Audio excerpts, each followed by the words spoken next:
Hey everyone, it's Lucid and welcome to a special topic video. We are talking about formations.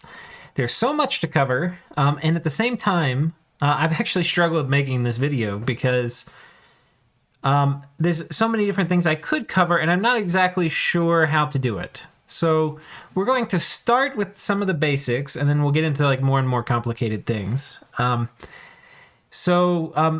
Talking about formations, what are the questions we want to answer? I think the questions are, there's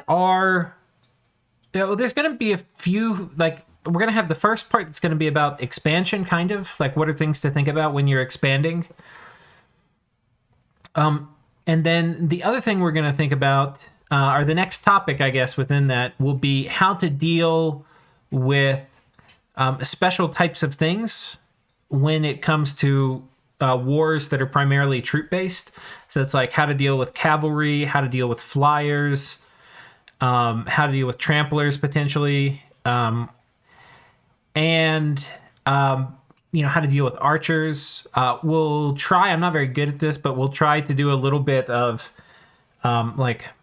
bait squads. And then we'll talk about, as we get into kind of more like mid-late game formation things, we'll talk about things like some very special strategies, like how to buff undisciplined units. We'll talk about formations for avoiding too much evocation damage. We'll talk about placing evocation bait. There's a lot of things to talk about. It's kind of like, there's so many complicated systems in Dominions, and they all kind of interact through formations. So I feel like I'm going to do a poor job in this. So I was a little hesitant in making it, but hopefully something will be better than nothing, and we'll see how this turns out. So first thing we'll talk about is basic expansion formations. Now, the first thing, there's a few kind of basics we're going to get out of the way for just kind of core concepts. Some of this, if you've played a game of Dominions, you're going to know most of this. So one of the things is we're going to talk about morale at the beginning. So basically, if you have 40 leadership, you don't get a morale penalty. If you have 80, you get a bonus of 1 for up to 3 squads. And if you have 120, you get a bonus of 2 up to 4 squads. And what that means is that you can have as many parties as you want. So this is a squad, right? So this guy gets a bonus of 2 up to 4 squads. But if we make 5, it goes down by 1. So basically, every time you go over, everybody gets a 1 morale penalty, right? So on one hand, you may want to have a lot of squads to optimize placement of units. On the other hand, the more you do that, the more you're risking certain types of morale penalties. The other thing that's important about this is if you go over 80 leadership, or have 80 leadership, and there's a few exceptions, and I don't exactly know what drives those, but there's a few commanders who under 80 leadership have the ability to do line and sparse line and double line formations. These formations are only available to commanders generally that have 80 leadership. So like a monkey has 10 leadership, right? So if I put some guys on a monkey, they don't have those available, right? So, it's super basic, but we're going to get to the advanced stuff in a minute. Anyway, so just being above 80 determines what access you have to various formations, and also how many groups you can split your parties in before you start getting morale penalties. The other thing that's important about splitting parties is if you have... and I don't know the details, I probably could look it up, but basically the rule is if you have less than 5 units in a squad, you're going to be taking morale checks way more often than if you don't. Or there's a big penalty, right? So in general, you really, really, really want a lot of times to not have under 5 units in formations. You can have a lot of penalties. Now, there are situations where you intentionally will have units split up. Some of the reasons to split up squads are that if this guy is in a squad by himself, he may take a morale penalty, but that will usually involve, it doesn't have to, it could be like a fear check or something. It'll usually involve him taking damage. And if he takes damage, it's probably okay if this guy runs as an individual unit. And he's not, by the act of him running alone, going to trigger all of his buddies. So if you only had 4 guys, like this would not be the end of the world for a formation to put them here if you only had 4. To base, or even to do this, right? Like you could have 5 guys and each have them in their own tile with a good leader. Now this is wasteful of a really expensive leader, and a lot of commanders will give you penalty, like pretty significant morale penalties when you split them up. But again, those morale penalties, you know, if they run when they get damaged, it's usually not the end of the world if they're split up. So you can split up more, but in general, these are like very advanced things that you only want to do in like very specific situations. In general, you don't want to split up like this, I don't think. It's also not an area like people have tinkered with a ton. So there's maybe cases that the general community isn't aware of where it would make more sense to split things up. But in general, right now, like current meta, you don't really split things up very often. Even though there are some cases like really high defense sacreds and stuff, sometimes you can split them up and they'll be fine in their own squad. But anyway. All right. Sorry, for you as a second, I just stepped away. My dog, it's like 10 years old, peed in the house. I don't know what is wrong with that dog. He started having seizures. Things have gotten a little bad to worse. Still not normal for him to do that, but anyway. Weird. Okay, so where were we? We were talking about formation, splitting things up, and yeah, generally you don't want to do it, but there's probably some situations where you do. And we talked about the morale penalty. A lot of indie commanders are 40 for leadership, which usually means you do 2 squads. You can do 3. So expansion into indies. The most important thing for expanding into indies is making sure that you make good contact with your various troops all at the same time. Like if there's one thing that probably makes more of a difference than anything else, it's arranging for good contact. So this obviously is very simple when you're just doing like expansion with one type of unit because they only have 1 combat speed. The way you see combat speed is right here. Right? This is how fast they move, how many tiles they go around. So if they're all the same speed, it's very easy. Now, what we could do is we could send these guys down here, and they're in a big box, and they attack. And that's that. The problem with this is because they're in a box, not all of your troops are going to make contact with the enemy. And I'll show you what I mean. So we hit here. You can see they're in a big box. And as they close in, so these guys in the front are making contact, but these guys in the back are busy. And also they're going to be easier target for archers when they're in a big square. What you want to do in general... Oh, I actually lost 4 there. That's very sad. What you want to do in general is you want to spread them out in a line. Right? Like so. And you have them on attack closest. And then you'll make good contact. Now we're going to lose this fight because it's a bunch of heavy cav. But we'll make good contact at least.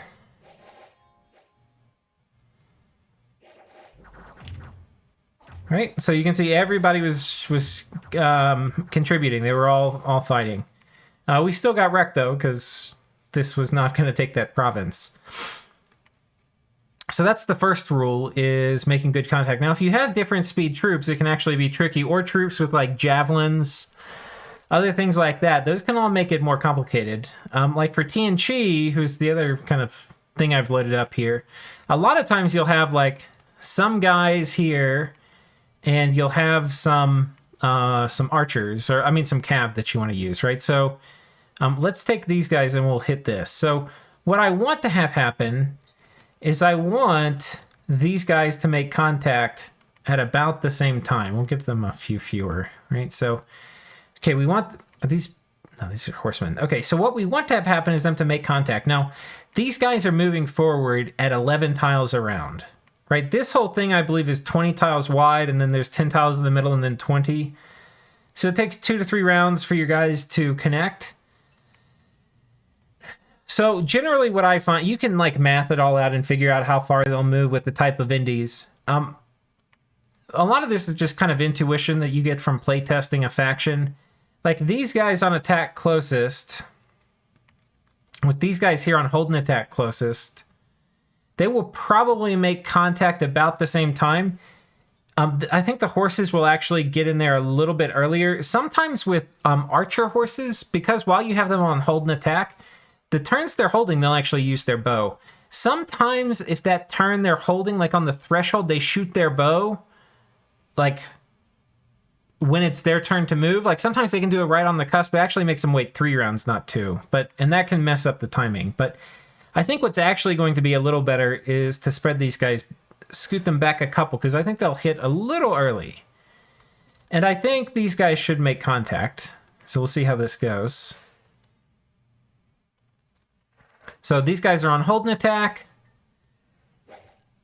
These guys are on hold and attack. These guys are on attack. So actually that was not great timing. The other thing that you'll notice, kind of cover a random topic, is once these guys have hit their initial target, they will switch off script. So even though they were on attack, which would put them in melee, right now they're shooting because they've killed their first target. So if we look at this, and this is why you want to do expansion testing, because you get a feel for this.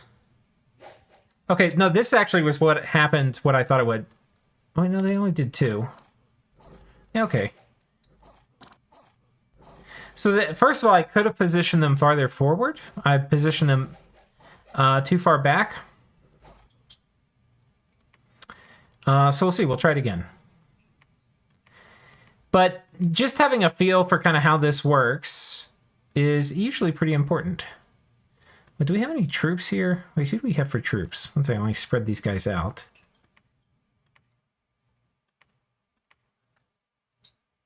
We've got these guys. Perfect. So take a line of these. And attack closest. I think what we're going to do... If I do these guys on attack closest back here, they will beat these guys into melee by a good bit, because these guys are moving at 24 a round.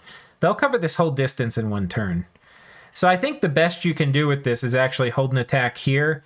And technically, if you really wanted to have them match up, you could probably scoot these guys back a tile. We'll see how this goes. The problem is the archers are probably going to target the heavy cav. If there's archers here, I can't remember what we're attacking into.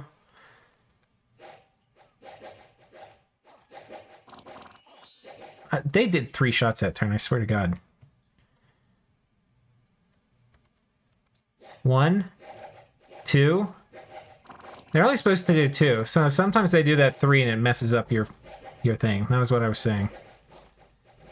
And then they go off script. It is a little annoying that you can't... It really reduces the value of these units, what they do when they go after they kill their first squad.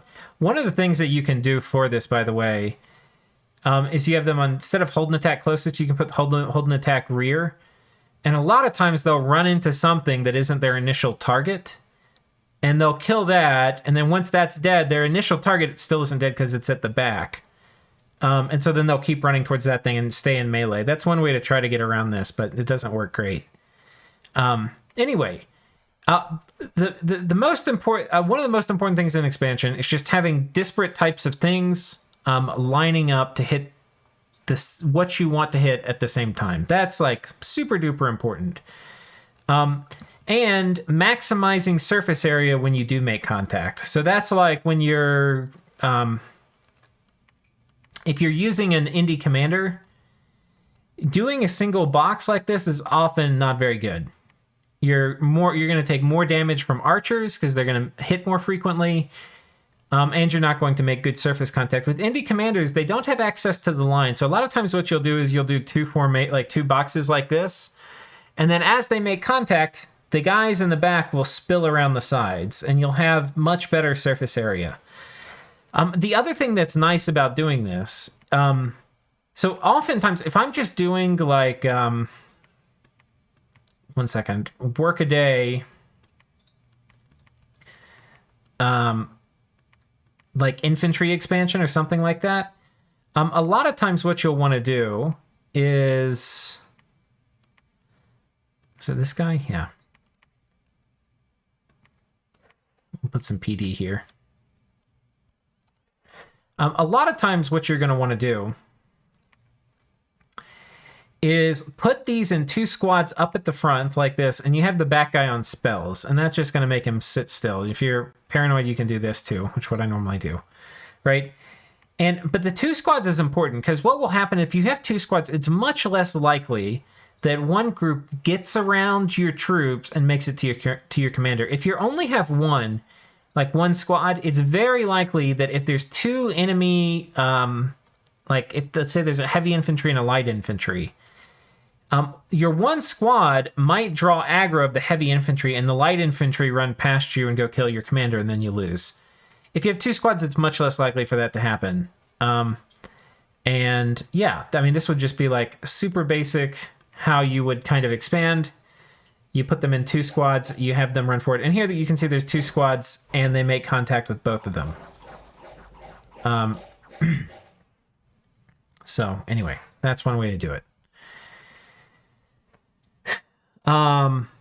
So that is, I would say those are like the most basic parts of expansion. It's just making good contact, right? So having your formation set up so that you're having the maximum, and let me show you why. We'll go through this in a bit more detail. If they were all in a big box, there would be a lot of people in a second and a third line. Watch what happens when they make contact. We have 4 guys back here who aren't fighting, and they're probably about to find their way into a tile. Yeah. So it could have been better. If we were in a line formation, it probably would have been better. One problem with the line formation, though, is that if you're in a line formation and you attack, what you will find is that you... Let me zoom in here. So as guys attrition, you then have tiles with like 1 or 2 or 3 things in it. And potentially you have a bunch of guys out here who maybe aren't in great contact with the enemy if you're in a long line formation or something. And wherever you're fighting at a disadvantage here, like where you only have 1 or 2 units, usually the rest of them are as good as dead. Like, these guys are in big trouble now. And, of course, if I say that, it doesn't happen. But a lot of times, those tiles die pretty quickly. One thing you can do, and this is not something you'll often do in expansion, but one thing you can do is if you want to have a line, you can do a line like this, and then you put behind it a sparse line, but of half the troops. Like this. And then what you're basically going to have is a reinforcement line. And a lot of times what you'll do to reduce archer aggro is scoot them back a couple of tiles. So these guys are on attack rear, these guys are on attack rear. And you can run these guys... We'll go and up the PD here a little to like 35. And you can run these guys into something. And you'll see, as there is attrition, they should fill in the gaps.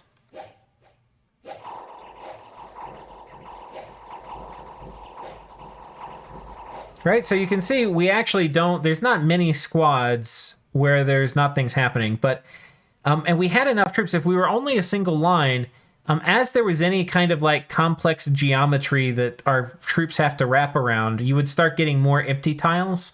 But we have enough dudes that even though this line bends forward, we don't have empty tiles back here. So, anyway, that's that.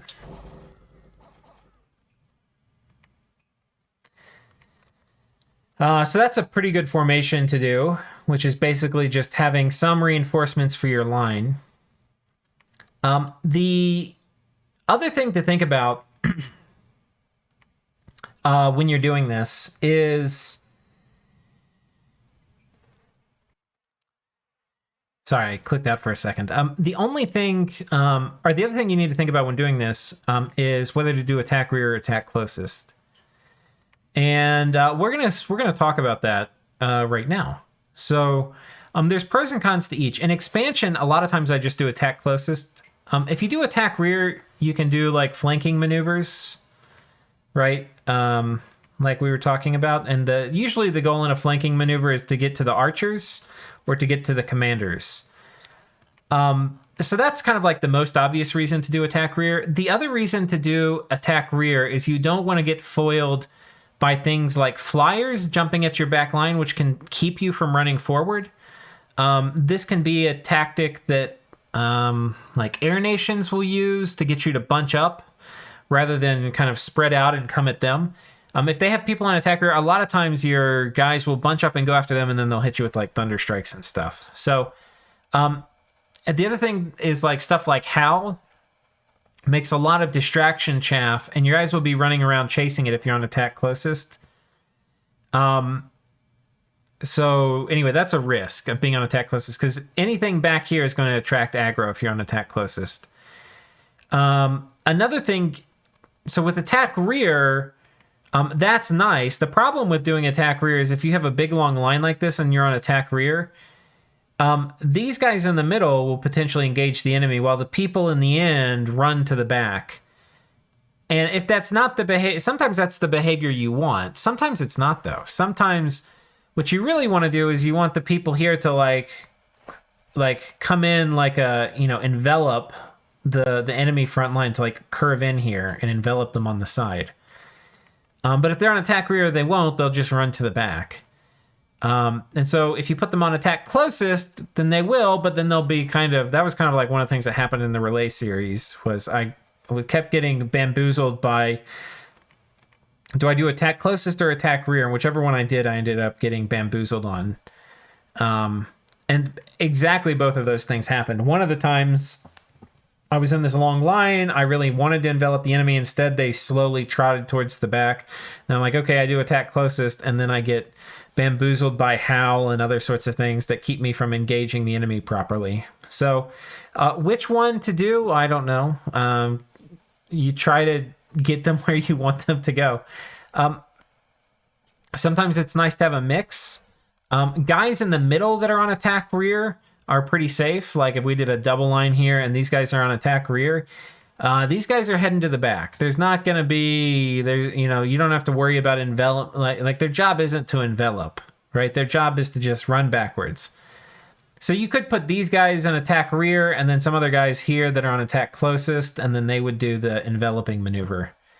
So these are important for indies. You can try to snipe commanders with cav or with archers. And that can be successful. It can be a really good strategy. A lot of times, like some of the Jotun nations with wolf riders and stuff can do that pretty well. And basically, a lot of nations can do that. The challenge when you do that is usually not getting your own commander sniped when you do that. So having something for the enemy to run at.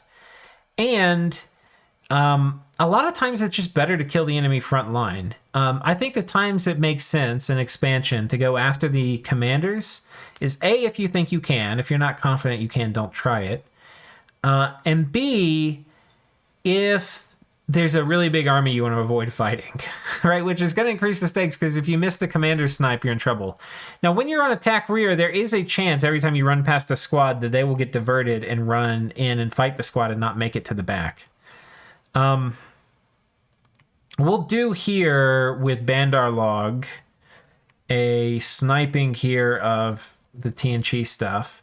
We'll see if we can arrange a proper snipe.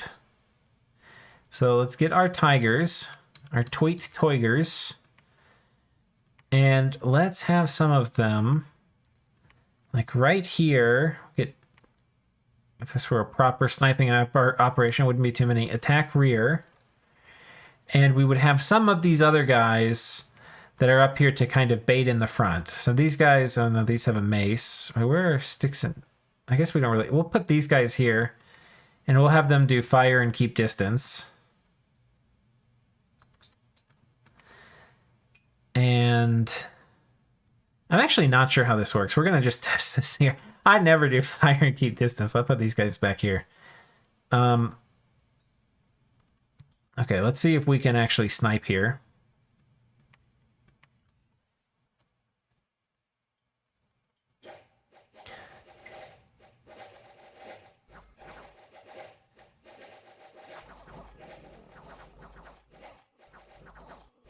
Oh, we didn't get it before they... So yeah, that's also a problem with archers, is it can be hard to snipe commanders. Because a lot of times the archers will bunch up. So instead of just sniping the commander, like you want them to, they end up running into the archer core. Do these guys do fire and keep distance? No, they don't. I don't honestly know that command works super well. Anyhow, yeah, you can see that was a major problem here with the archers. Let's see, I wonder, we could probably do it in reverse. No, Bandarlog has archers too, but not if... Okay, wait, I know what we're gonna do. All right, so I went and set up a battle here, and one thing that can be helpful is if you have two flanking squads. If you have one, a lot of times indie aggro will pick one up, and like here you can see these heavy infantry have picked these guys up. They're like, we're gonna fight these guys, and these guys are like, okay, we'll come fight you. But then these guys end up making it back into the archers. Now, they didn't end up killing this commander.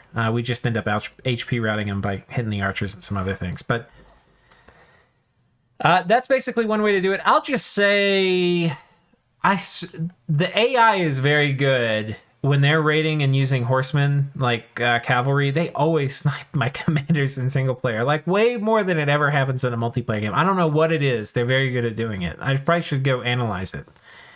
They're very, very good at sniping the commanders. It's something you can do in expansion. It's tricky to do, but if you do it, you can take some really crazy fights. It is definitely like a higher skill thing, sniping commanders. A lot of times, if you don't know what you're doing, it's better to just hit the front line. Just have these guys on attack closest. One of the reasons it's often better to hit the front line is you're concentrating force on one squad, right? And so when you do that, you're going to make that squad break, and then you go to the next one. When you do something like this squad's going to end up making contact and do some attrition to the first one. These guys are going to go make contact with other squads. And instead of breaking one squad at a time, you're distributing your force across a bunch of them. So that's less ideal. Next thing we're going to talk about here is elephant expansion, or like Trampler expansion. And it's not just that. It's also basically like doing Hitpoint sinks and how that works. So basically, when you're doing elephant expansion, they're really expensive. This is like 400 golden elephants. That is a lot of money. What a lot of times you're going to want to do is put some other units in them that are going to serve as an HP sink. One way to think about it is you want one or two of the elephants to be able to die and it to not rout the squad. So, for example, you also want to have 5 units. That's the other thing. So I could put this in. Okay, we have 5 units. Great. Problem is, as soon as one of these elephants die, they're not going to have 5, and then they're going to start failing morale checks. So this would be a lot safer, right? And the way you do this is really simple. You just have these guys on attack closest, and you pray to God, right? And you put this guy at the back. Oh, actually, we put this guy back here. What we want to have happen, these guys are combat speed 8, these are combat speed 18. We basically just want these guys to separate as much as they can. If these guys were at the front, they would all kind of make contact. These guys would die, and they would no longer be HP sinks. We put them at the back. They're going to have a long time to separate, in theory, and then go stomp the enemy. So we'll see if that happens. So they've separated. They're stomping. And that is one way to do elephant expansion. There's other ways, using bait squads and this, that, and the other. Okay, we've talked about elephant expansion. Next up is expanding into heavy cav, or this also applies to fighting players, and it's generally just having lance bait. And the idea of a lance bait is that basically some troops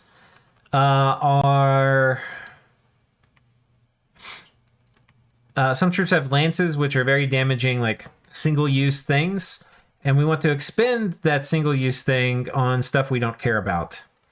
So let's see an easy. So this will actually be a good. We'll do that. We'll do a mix of the elephant expansion again. This is a hard province.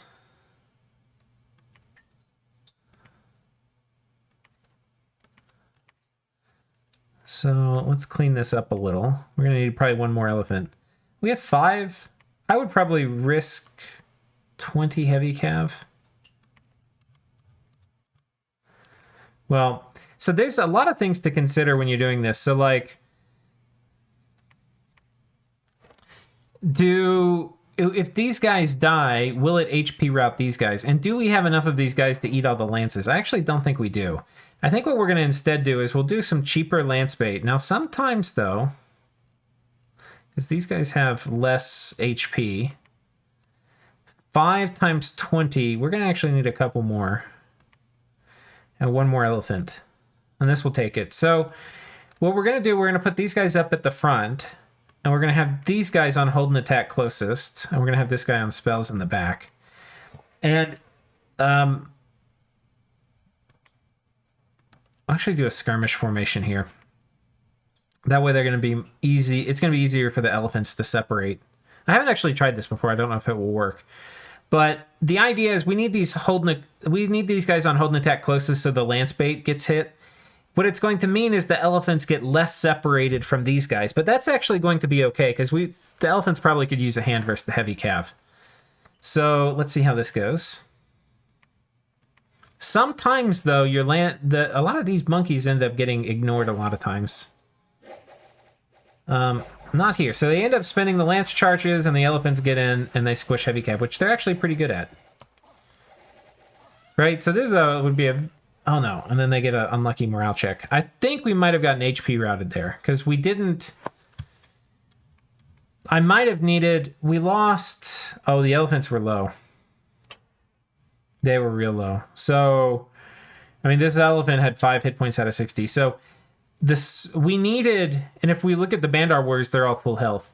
And that's why sometimes you just need more... a little bit... This was really close. You can see we almost won. You need more HP sync for the army. So here we needed probably we didn't really need more elephants. One more elephant would have been great, but we really needed 2 or 3 more troops. And that would have kept this company, even though all the elephants got really damaged, from hitting the HP route threshold. But anyway, the point we were demonstrating here was the lance bait, and you can see that part worked pretty well. And basically, if we look at some of these dead monkeys... They will have been blown up got hit in the body by a hoof. Well, he got blown up by a hoof. How much did he take from the lance? Okay, this guy probably took a lance. Yeah, he got hit in the lance for 29 damage. That would have damn near killed an elephant, but instead of killing a 100 gold elephant, we killed a Markata archer. So, that's a good thing. And then the elephants run in and do a bunch of damage real fast.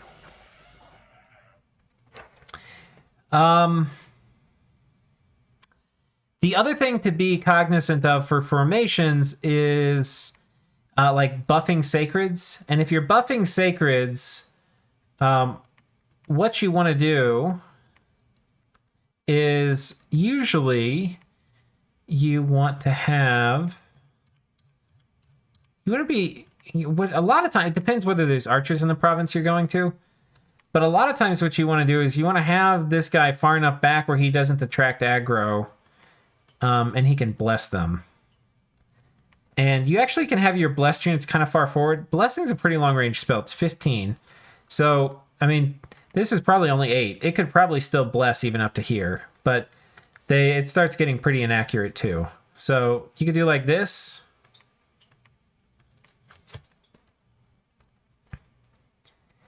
And the archers will probably be shooting at these guys because they're bunched up.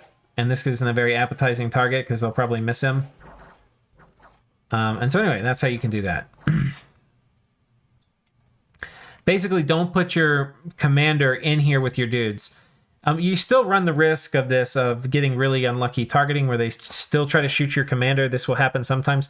Though if you position it like this, it's a lot less likely to happen. If you position it like this, for whatever reason, they'll often still target your commander even after they separate in combat. If you do it like this, they're usually going to go for your front guys.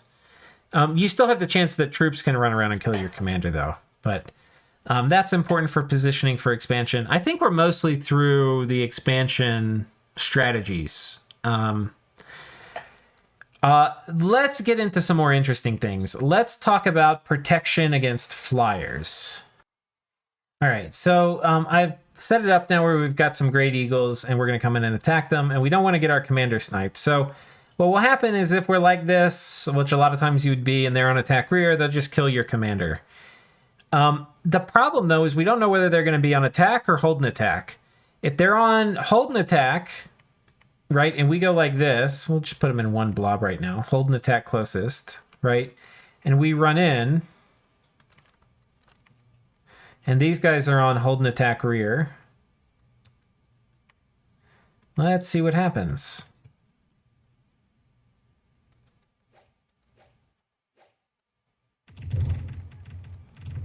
Okay, well, we got lucky here because they hadn't separated very far. Why hadn't they separated very far? They're just really slow?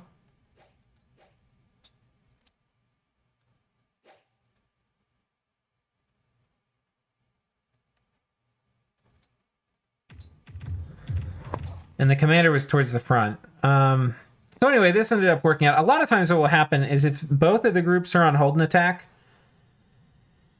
and they also didn't really target the commander very well, then they would jump on him, and you'd be very sad. One of the things you can do to prevent this, now in this case it ended up working, was hold. So first of all, if these guys are not on hold and attack, if they're just on attack, then as long as your guys are on hold and attack, you'll be fine, right? You just put your guys on hold and attack. If they're on attack, you'll be fine. The problem, though, is that if they're on hold and attack, and you are on hold and attack, then it can expose your commander. One solution to this is to forward position a portion of your army, and you do two things on hold and attack, including one behind. And a lot of times, this group will not have passed this commander by the time they run in. And so this is almost guaranteed, and I say that it's probably not going to work now. This is almost guaranteed to work, to block the eagles, right? It's going to be very hard for the eagles to get to the commander.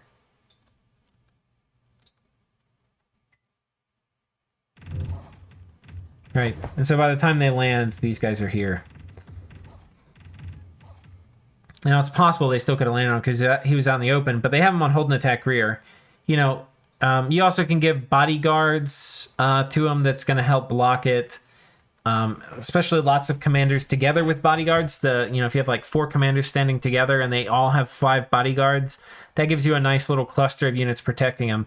Doing things like that in addition to this are good ways to, not have people or like flyers snipe your commanders. The other thing you can do is, like, if flyers are coming in to get your troops, which, let's simulate that real quick. Like, let's say we're worried about these guys sniping our our troops, and we have a good amount of PD here. Let's say we did a PD dump. Well, I'll just show you what can happen without it. So TNG, I've got a lot of troops here.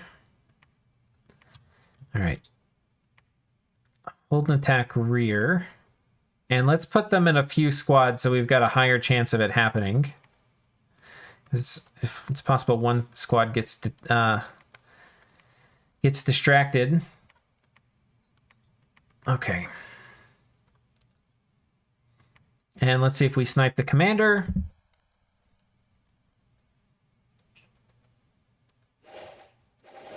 Oh, there's archers, so it's less likely we got the commander. Yeah, we didn't. There's 2 commanders here. Oh, this was a pretty big PD dump. How did 33? Okay. My little example is not working. Let's see. I mean, eagles aren't the best.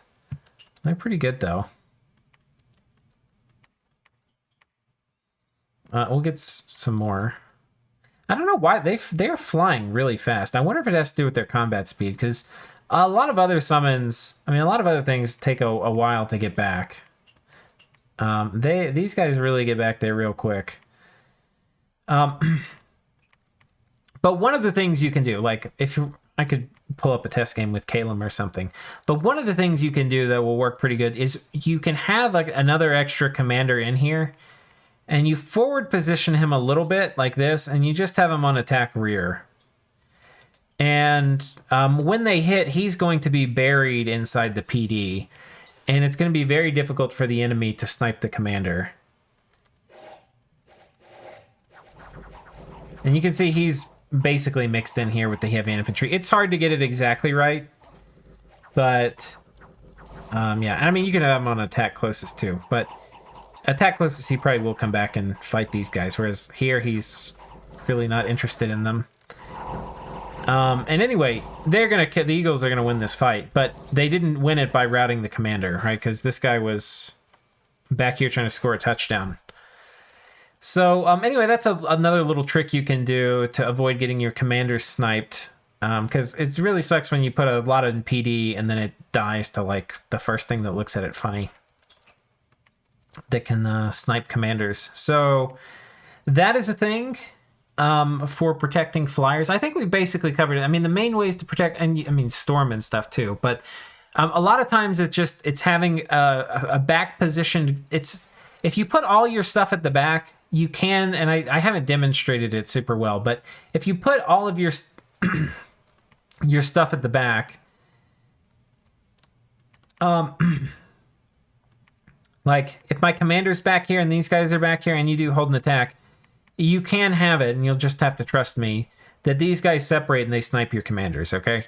The solution, one of the solutions to that is having them spaced some distance apart and having your commanders in the first squad. If they're on attack, they'll attack and you'll have stuff on both your commanders. If they're on hold and attack, they'll probably hit this one, not this.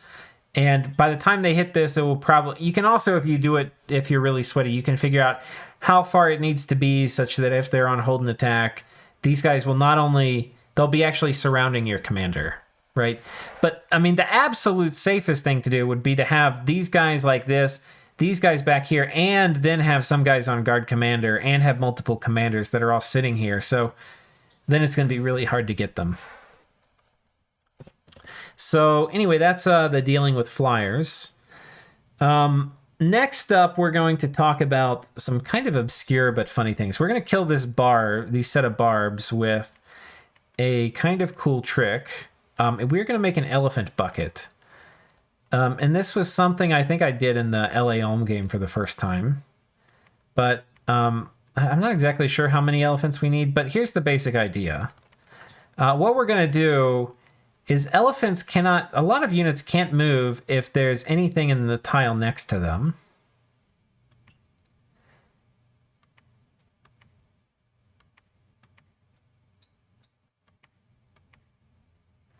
We're going to make a little bucket. You don't always... It's nice if you can get the backside of the bucket, but you don't have to. It's hard. You can do this with troops. And I can show you all that because that's a little more practical. But with this, we're actually probably going to be able to get off more. Or you know what we'll do? We'll do a kind of weird thing. We're going to do like this.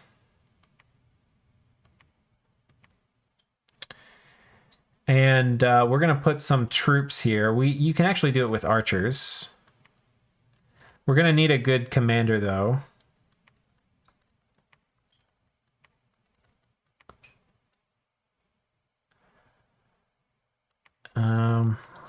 We're now out of, by the way, we're out of the normal... We'll talk a little bit more about like army formation stuff, but we're out of the main part, the meat and potatoes part.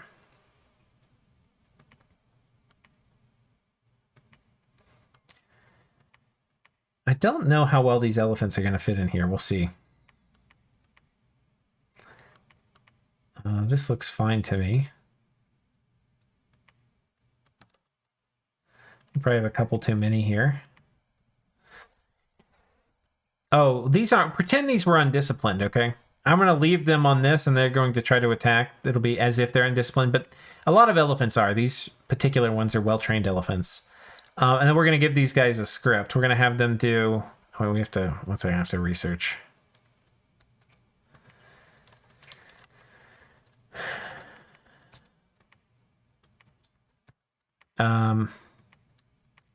Okay. So we're going to leave them off script, so they'll just be trying to run forward. These guys, we're going to have them do body ethereal, and then a bunch of luck. All right, just like that. We're going to do a few more elephants here, too. I might need to widen this out a tiny bit. And there's a ton of mages. You can figure out... Basically, wherever there's mages, you can replace with troops. The thing is the troops are going to run after a short amount of time. And if you have things like bodyguards and stuff, you can sometimes trap things that are smaller size in a bucket of like this. But it's a little more risky. How big is our elephant bucket? Is a little big.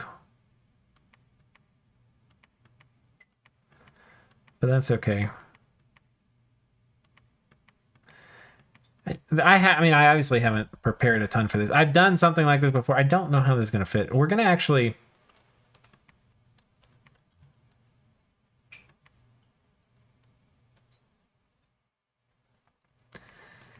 What are you guys doing? I'll go up here.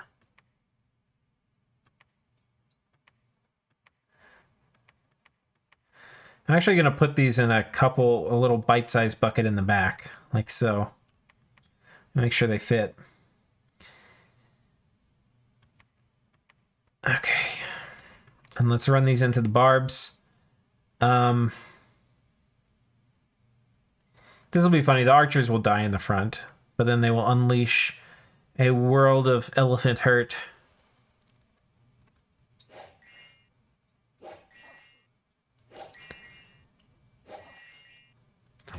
Remember, guys, you saw the bucket formation here first.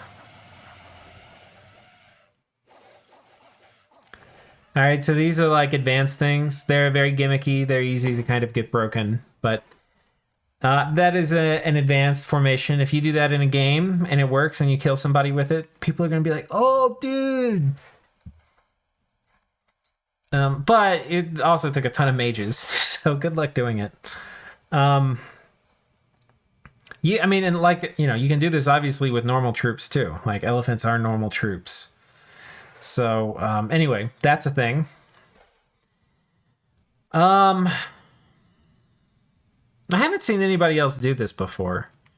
The first time I did it was... It was in DE, and I had these thugs that had berserk gear. And so I wasn't actually doing it on troops. I was doing it on thugs that were like berserk turn 1. I wanted to keep them trapped. So that was my plan. But anyway, that's the thing you can do. There's a bunch of other formations that are probably worth talking about. I mean, a super common one is, you'll do this with monkeys all the time, is you'll have some troops you want to buff and you put them in a line like this. And you have them do like turn 1 body ethereal, turn 2 luck or something. And then after that, they jump into a communion, right? And they'll go ahead and do their buffs and then jump into the communion and do things that are useful after that. So it's a way to get a lot of buffs out early. And then once your troops run into combat and there's nothing left to buff, they, you know, do other things. So I'd say this is a pretty common formation. We also need to talk about Evocation Bait because we're talking about fighting players and kind of more advanced things. So to talk about Evocation Bait, we need to talk a little bit about how spell targeting works. Many of the evocation spells, basically what it's going to do is it's going to basically draw a bot. This is not actually how it works. This is my like intuitive poor man's understanding of how it works, okay? And it sort of kind of works like this, but it doesn't work exactly like this, and I don't know all the ways it doesn't. But basically, if a mage is back here and he's looking at who to cast, he's going to say, okay, well, I can hit here, but I'm going to have a scatter, like a miss range of this much.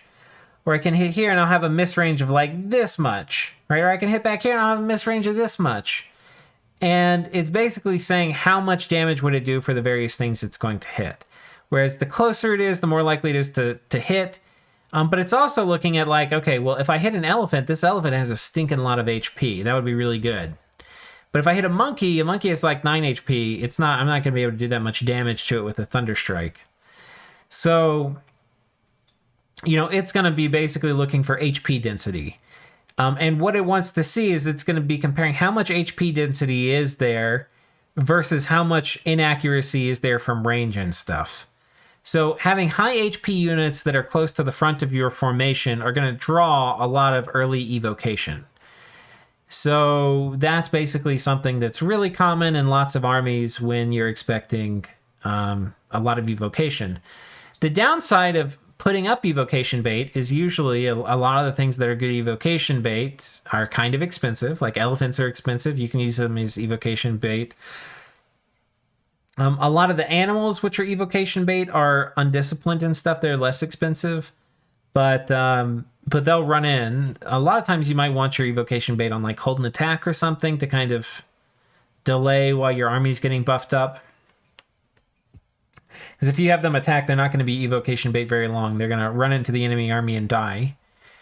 But that's also the problem of evocation bait, is whatever you put up there is not only... Like, if it's dying to evocation's great, but if you bump into, like, a small army rather than a big one, the small army will kill all your evocation bait. And you probably, like, could have won that fight without losing anything, but instead you lose all your evocation bait.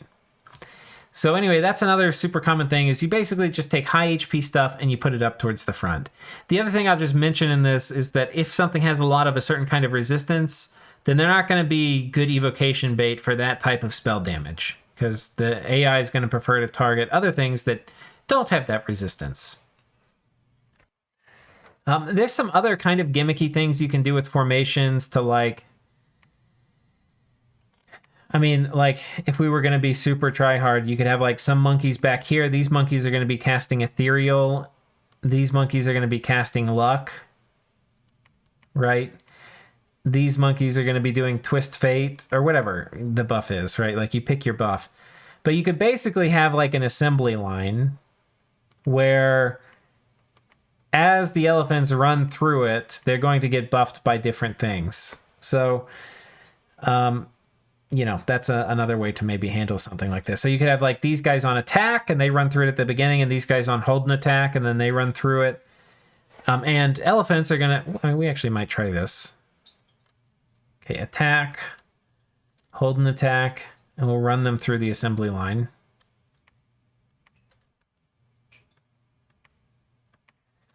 Okay, wait, let's put a bit of PD here.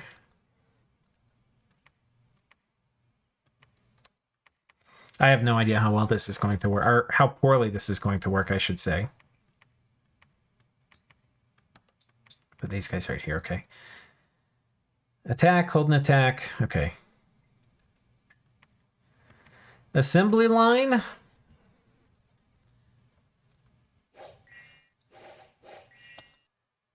Okay, they got none of the first elephants. I've done this before with water elementals, but this is, I'm telling you, to get this to work right, it matters how fast the units you're trying to buff are. Generally, you want things that are slower, because like these guys run through the whole line in one turn. Oh no, we did get a lot of... we've got Body Ethereal on a lot of them. Okay, that actually did kind of work. But... it's pretty sweaty to do it right. Like, you need the details matter and how far they go and where the elephant's going to be when the spell gets cast. But anyway, think of this like a format. You can use this to figure out how to do things. Like if you get the spacings right and the timings right, this can work pretty well to get certain types of things buffed. What are the other formations to talk about? Other people are more particular about formations, I think, than I am. I think the one thought I will give you, though, I think every battle you have, you need to be thinking about a few things. You need to be thinking about who is going to benefit more from higher troop density on my side. Will I benefit from higher troop density on my side from point buffing, from, or like area of effect buffs, from like having less surface area to be attacked on because I'm all clustered together? Like, will I benefit from that, or will my opponent benefit from that by hitting me with like area of effect evocations? And you will always have some kind of benefit you could gain from packing your stuff close together, right? But is that outweighed by other things? So I think that's an important thing to think about for your formation. So, like, do you want to basically have your stuff in a big ball, or do you want to just spread out as possible? And, I mean, there's so many ways to spread out. You could do skirmish formation. You could have a bunch of small formations that you put in dots around here. You can have big sparse lines. You can have some things on attack at the beginning so they run forward and fill up this part of the battlefield quickly while other things are on hold and attack. There's so many different ways to decrease density. There's also a bunch of ways to increase density. You can have just a bunch of things on boxes here at the beginning. You can have a bunch of things on guard commander.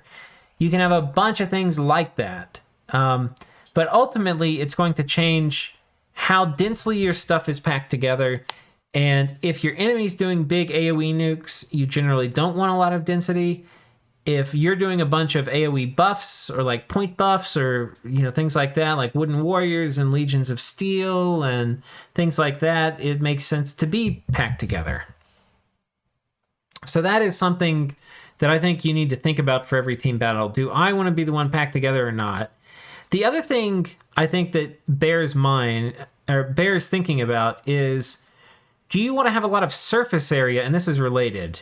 But this has not to do so much with troop evocation, but troop contact. Who will benefit more from more surface area? And surface area can take place in a few ways. Like, if I'm in a skirmish formation here, is this good or bad? Well, it may be good for dodging archer fire, but what if I'm outnumbered by birds that are going to jump me? Well, the birds are going to, let's say they outnumber me 3-1. If I were packed in a tight ball for the birds, they're going to be all around here on the edge and I can fight them off because one-on-one, my troops are way better than birds. But if I'm all split up for whatever reason because I'm trying to dodge Thunderstrike, right, and I get overwhelmed by 3 times as many birds as I have troops, my guys aren't 3 times as good at fighting birds. So if they get that kind of surround on me because I'm all split up, the birds are going to win in the fight.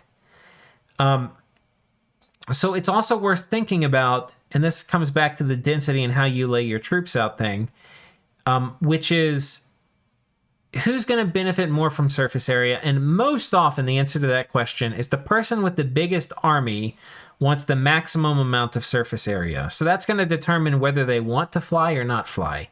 Generally, if you want more surface area, you want to fly. Because think about it, if you're not flying, if you're just marching in a line, even if you make perfect contact, you're only fighting on one side. Like, only the edge where the 2 lines meet do you fight.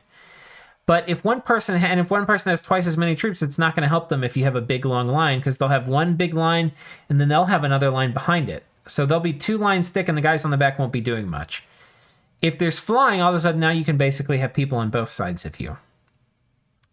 So that's another important thing to consider.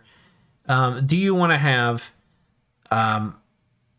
will you benefit from more surface area, or will you benefit from less? And there's not like an answer to that in general. It matters on the specifics of your situation.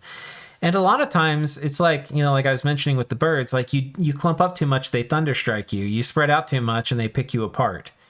So it's like, what's the right answer there?